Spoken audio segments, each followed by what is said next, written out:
Hello. Um, I was informed my buddy Milton likes to kick the hornet's nest. So I'm gonna be trendy and let's watch his video and react to it, since apparently that's all the content creators can come up with Grounded 2, and they're mad because they don't have content, but then they do this because they don't have content. So we're gonna do this. Uh-huh.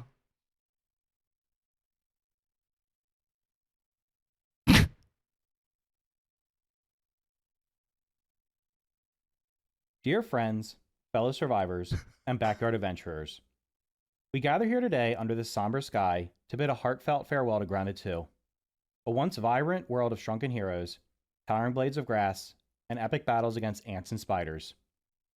Alas, with no updates on the horizon, and its player base dwindling like dew in the morning sun, we must lay this beloved sequel to rest.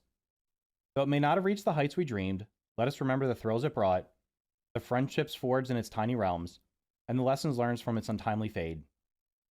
Rest in peace, Grounded 2. May your code find eternal bug-free pastures. Wait, was that a double entendre? Wait a second. Rest in peace, Grounded 2. May your code find eternal bug-free pastures. That was slick. I don't think you gamers understand how slick that last line was. That bar. I am growing more and more concerned with the future of Grounded 2. Now, I'm going to start off by saying that I'm still optimistic that in the end, it will end up being a good survival game.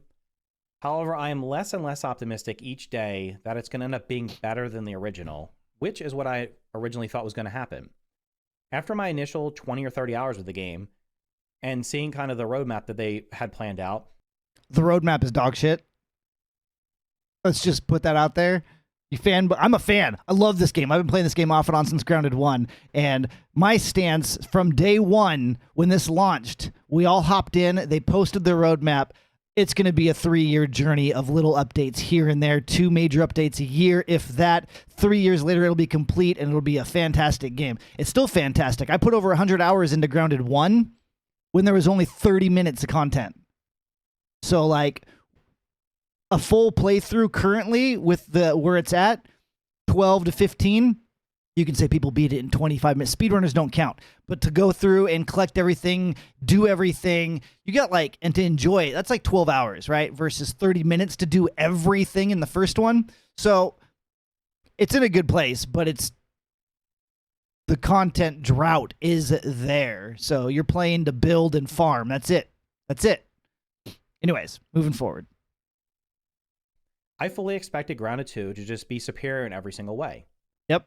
But I have 2 concerns that I want to talk about in this video, and the second of which is one that many of you might not know about. $10 says that there's like 15 concerns, not 2. Waiting for 2 in the next 10 minutes. 2, only 2.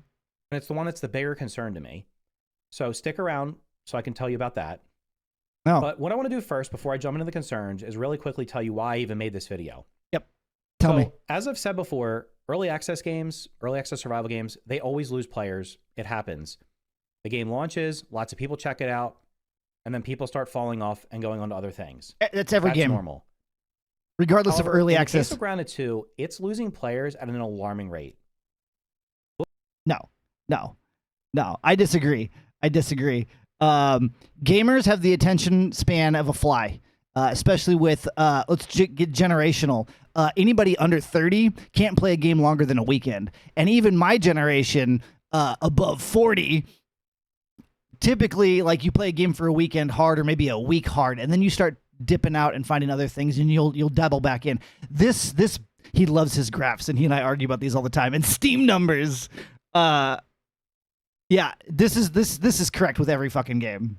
Like, every fucking game. Except for No Man's Sky. But if you stick strong with the game for 15 years or 10 years, however long, you might have a chance to grow again, right? But every game does this. Like, that's it. It is what it is, regardless of early access. Looking at Steam, the player count has already dropped 84% in 1 month. On Xbox, the game reached as high as the 9th most played game, which is an achievement upon itself. However, it's already dropped to 30th, and it's been dropping. Ooh. What's on the? We got basketball, man, and soccer. Who plays sport games? Like this is, I swear these are all manufactured numbers by the companies. Like nobody plays these games, and if they do, they're not gamers. They don't participate on Twitch. They're just people that don't even know gaming as a community.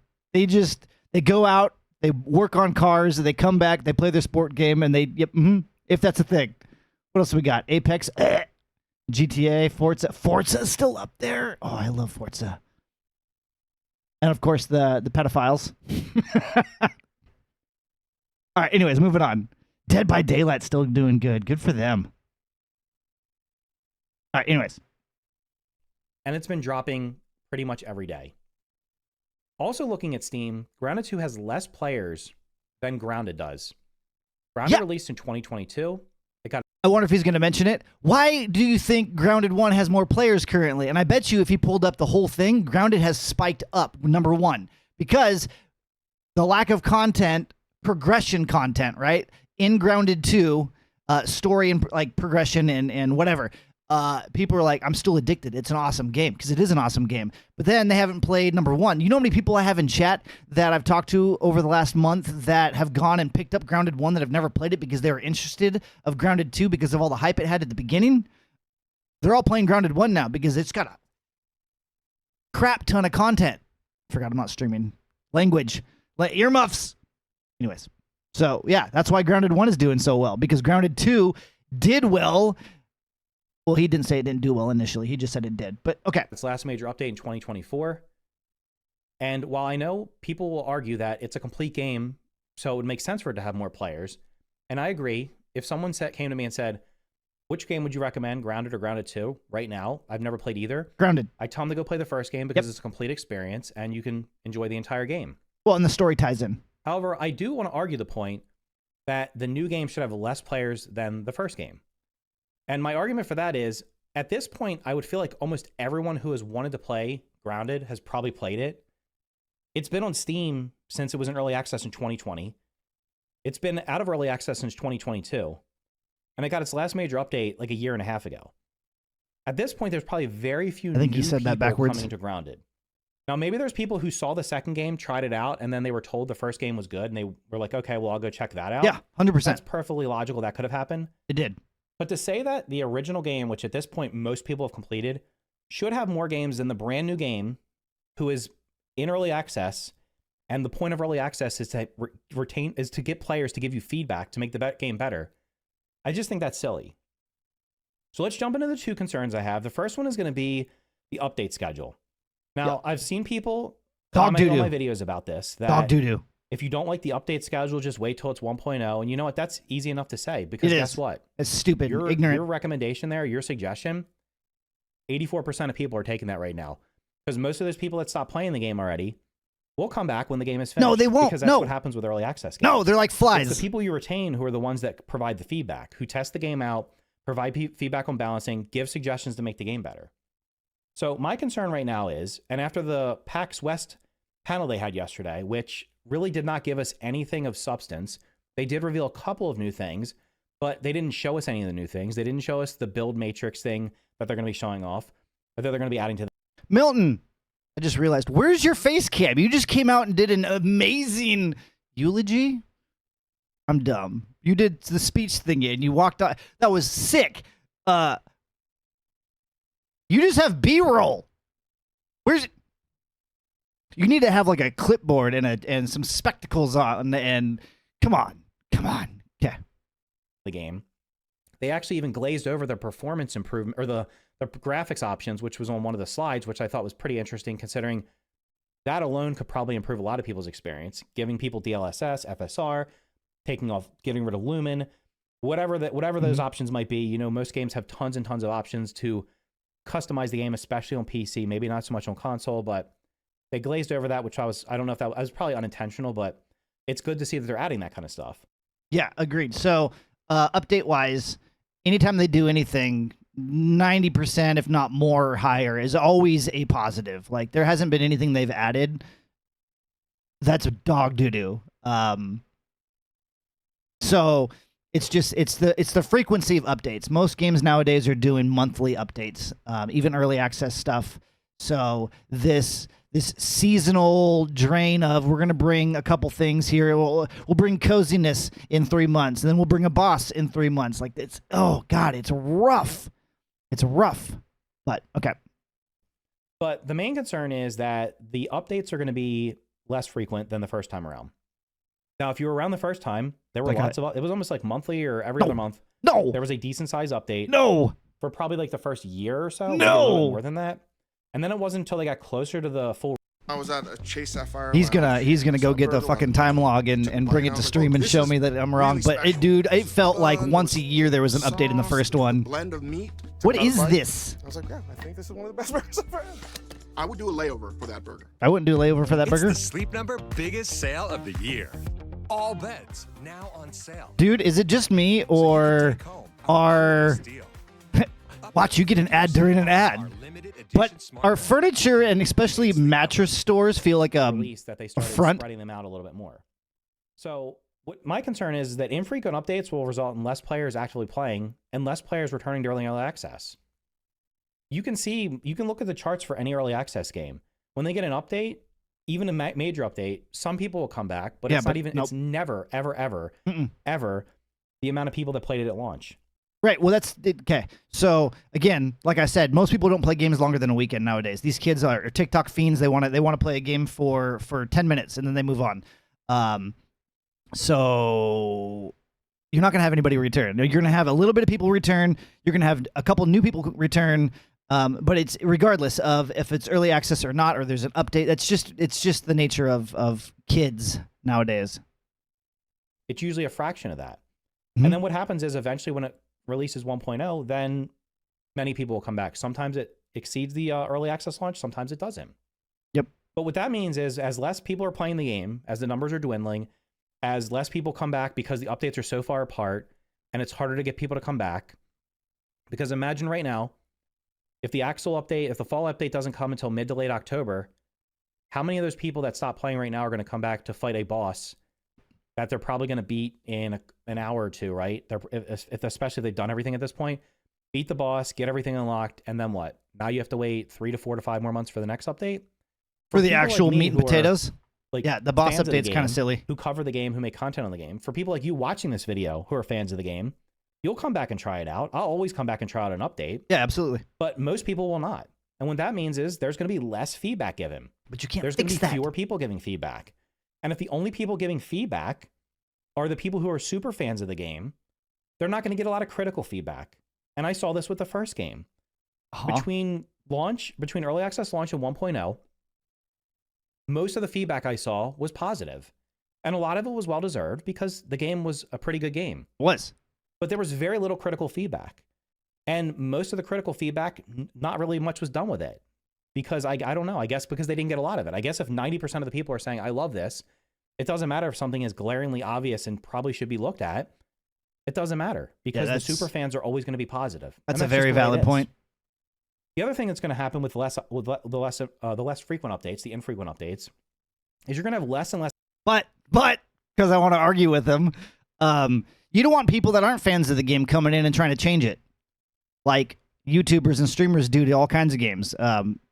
So if you got people that play the game that love the game, the core game, you want them given the little bit of critical that they can find. But if they love it as a whole and they're the fans and we're all the super fans and we're all still playing it, we clearly like it the way it is. You get somebody that comes over from Ark that wants it to be Ark. You got somebody that comes over from Green Hell and they want it to be Green Hell. You don't necessarily want that kind of feedback because that's not their. It's stay in your lane, right? Like get out of here. Bloods versus Crips. So yes and no. I agree. But there's also the other side. Content creators streaming it and making videos on it, which will shrink the reach during early access. If they were updating the game on a frequent basis, you might get a big streamer who has like 10,000 viewers play it every time a big update comes out. And every time they stream it, when a new update comes out, there'll be new people in their audience who haven't played the game and come play it. That's true. If they're making more frequent updates, people like me and others that you watch who make grounded content, whoever that may be, they'll be making more videos. Right now, people are looking at commenting on my videos saying, you're just making videos for the sake of making them. I'm making videos to provide news updates, and I'm making videos like this to hopefully provide constructive feedback. You're just making videos. I got to go through his catalog. I glimpsed through it the other day, and I don't feel like he's got a lot of fluff. Just like, okay, I don't know. YouTube, man, okay. People crack me up. That maybe can affect the long-term game, like what happens at the end of the game, right? So my second concern, and this is fluff for me, right? I don't do shit like this. I'm only doing this because he was giving me crap. He's like, "Are you gonna react to my video like everybody else?" And I was like, "Sure." What the hell? Who do I? I don't even have a following. Like, all right. So this, whoever watches this, take it with a grain of salt. But like, it's fluff. I'm making a video for the sake of making a video, but because he told me I needed to. So whatever. And it's goofy. this is the one that is even more concerning, and a lot of you might not know about it, is the dev team for Grounded 2 is new. And I do have a question, which... How do you know this? See, Milton, I've heard this so much. I've heard all kinds. Okay. Obviously, you can't answer, but, and I'm sure it will never be answered. But the game my definitely question is, feels why different. Was the original dev team not brought back to make the sequel? Yeah, that's weird. If it's If true. you make a game that 25 million people try, that sold millions of copies on Steam and probably on consoles, that has a very positive review score. It's 90 plus on Steam.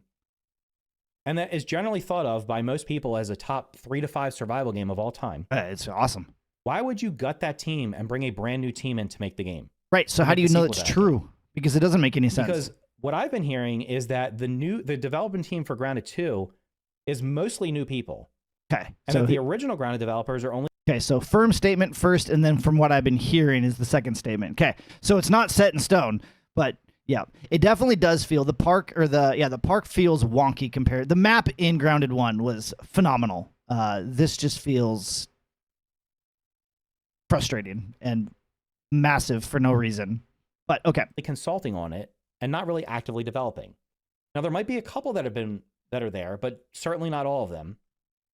And the main person is Adam Brennicky, who, as far as I know, came up with the idea of Grounded, and he's either not involved with the sequel or he's in a very minor role. He was the face of the first game. He was the one that made all the big announcements. He was in one of the first marketing videos they put out for the sequel, which gave me confidence that, okay, the game's in good hands. It'll eventually be what it needs to be. But he's not been involved in it. He's not been seen anywhere else. Instead, there's a new game director who, as far as I know, had nothing to do with the first game. They brought in a new studio in Eidos Montreal, who, yes, they've helped make great games before. And I'm sure they're capable developers. Yeah, two but monitors, you now have sorry. a brand new team of people trying to make the sequel to probably your favorite game or one of your favorite games of all time. Now, can they deliver? Sure, there's a possibility they can deliver. But I would feel far more confident if the development team for Grounded 2 was made up of mostly the same people from the first game, and then they added on top of that. That would make me have more confidence. Yeah. And then I also question, is the change in the new development team, is that the reason they're doing less frequent updates? And is that the reason many features from the first game were stripped out and they're going to be added later on? Coziness, zip lines, mushroom bricks. There's plenty of other things. I'm not going to go through all of them. Because we can get super cynical over it. So that they could be revamped, or were they stripped out because they just wanted to build their game and then see how it is and then add those things back on later on? No. Or they're just copying the blueprint they did the first time. Like I said, I'm still optimistic long term that the game will end up being a good survival game. I'm going to try it. I'm going to stick with it through early access, but with no updates for the next. So in business, I can't remember what the phrase is, but basically, like, if you were to own or acquire a McDonald's, the franchise, the whole thing, would you go in and make changes? And if you say yes, you're an idiot. You don't make changes. And so with that mentality, like especially with the Whopper, or not the Whopper, that's Burger King, my bad. The Big Mac, you don't go in and change things. You don't change what's working. And so if you have a Grounded 1 game and you look at what you did to get it to where it's at, that formula, that process worked. So going into Grounded 2, I could easily see the suits that have never picked up a controller or a mouse and keyboard in their life being like, let's do that again. Okay. That's what it feels like. It feels like 100% replica of number 1. So we can speculate and be cynical about why this isn't in here, why all the, like, coziness should have been in here. Like, that's not a feature that's part of progression. You can get more coziness and things and unlock more stuff through progression, but like the base feature, there's a ton of things, but I feel like the suits were like, this is what we did the first time. Do that. That's what you can do. So, yeah. We have no idea how long. You're going to see that me and probably most other people that were covering this game, there's going to be slim pickings for us to make content on YouTube. So the only options are make no videos, make up content for videos, like just make up ideas and just make videos for the sake of making them, or we'll just have to make videos. Okay. I'm not a consistent YouTuber, but there's always video content. Like, not just fluff. Like, you can go, well, I guess people are different. I can go test a billion different things. You can do build things. You can do goofy friend live game. Like, there's always like, if you're not creative enough to come up with content, you're just a complainer. Like, and he's not necessarily saying that. He's talking about everybody else bitching. So there's no content in the game. I can't make videos. Well, then find a different game and stop bitching about it, or come up with something. Videos on other games and come back to Grounded 2 when there's updates. For me, it's going to end up more likely than not being the last one there. So I'll be jumping into other games, and whenever there's news on Grounded 2, I'll jump back into it. And I guess the question I'm going to end this with is, let me know if you're concerned at all in the comments down below. This was, I mean, I know the opening was kind of like a joke, funny, haha, but it was awesome. In all seriousness, it was beautiful. And the people that got triggered by it, oh, society's going downhill. Seriousness, I am kind of concerned, especially with how low the player base has already dipped a month after launch, especially with other games coming out. It's normal. I feel like it's normal. I'm not worried. The number is not plateaued yet. It is still falling every week, and it could very well dip below 3,000. It could be below 2,000 players a week from now or a week after that. Yeah. And at that point, you just basically have a very tiny number of people, no pun intended. I would, Milton, if you watch this, I want you to pull up the stats from Grounded 1's first 6 months on player count. I feel like Grounded 1 was a sleeper, and there was nobody playing it. It was not talked about. Grounded 2 blew up, and you had big-time streamers and influencers, and all of their sheep came and played it. And all the sheep are still here lingering, causing the drama and bitching and complaining. And so I would like to see the difference, because you're talking about how there's this massive decline. Well, yeah, because the came over. And I don't play it every day anymore either. I've moved on to, well, you made me play Abiotic Factor. So I want to see the difference, because Grounded 1 was a sleeper, and I guarantee you it dived too, because we all played it for like a week and then we dipped, and then we came back for the updates, and it's normal. It's normal. It's totally normal. Playing the game, and they're just not going to get the feedback that they really need to make this the best game that it can be. So anyway, if you found the video interesting, make sure to hit the like button. Consider subscribing for more content just like this. Thank you for watching. You want to see if I'm even subscribed to my boy? Nope. I don't even watch YouTube or participate. Let's give him a like. Did YouTube turn off the thumbs down? I never look at this crap. Subscribe. Okay. What is thanks? Oh, that's what that is. I can give him $2 and say thanks. All right. Reaction video. First time ever. It's funny because there's content creators that do this regularly. This was dumb. You just click record. All right. I'm out. Milton. That was a killer intro. You need to have your webcam up more often. See you guys in the next one.